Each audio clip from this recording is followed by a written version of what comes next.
So the first thing is this is published by Gallup, the State of the Global Workplace. They just published this in 2024. And basically, they show that 67% of employees are not engaged and actively disengaged. So people feeling more stressed, almost 50%. They feel more angry, they feel more sad, and they definitely feel more lonely. So all of these points to us that there is definitely a lack of connection, emotional security and emotional connection within the team and then with the manager.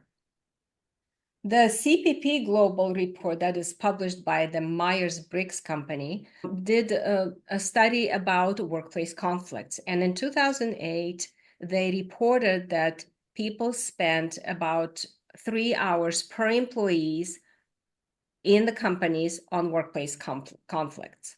While in 2022, they reported that that number, that the hours went up to 4.2 hours per week.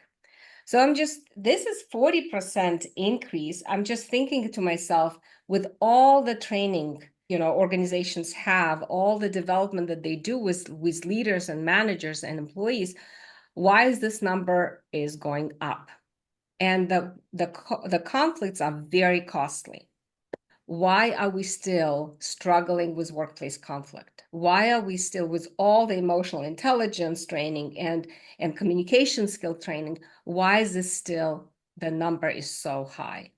McKinsey did a wonderful study basically showing that the most important drivers of life and job satisfaction is really heavily depend on the relationships that the employees have with their manager.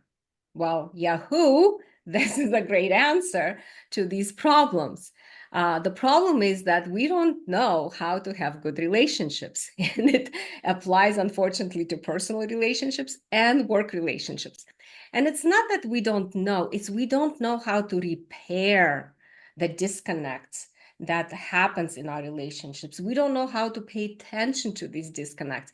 We go so fast and we don't know how to slow things down, how to work with emotions, how to recognize what is going on in our relationship.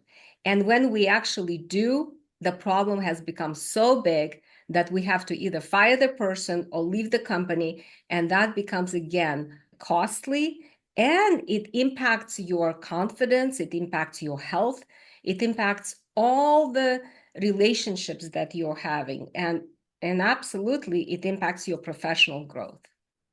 So what we have found is that when I have done now over 1,000 conflict cases, worked with different individuals, teams, pairs, groups, organizations, and what I see over and over and over and again, like with every single session, with every training that I do, is that when people repair their connection, repair that emotional connection, they become happier, they become more secure in their relationship, more productive, have better performance, and become a lot more engaged and collaborative than before. And when we do a follow-up studies, they are not just working well together, they are thriving. They are growing in their profession, in their field, and in their company. They're solving technical difficult problems, even in the midst of stresses. To me, and what the research has shown and what my experience has shown, is that emotional connection is really the royal road to good relationships and to growth. Now, how many of you would love to see your team thrive? Give me a thumbs up. You want people to come to work, be happy at work, fully engaged, right? Exactly. We all want to do that.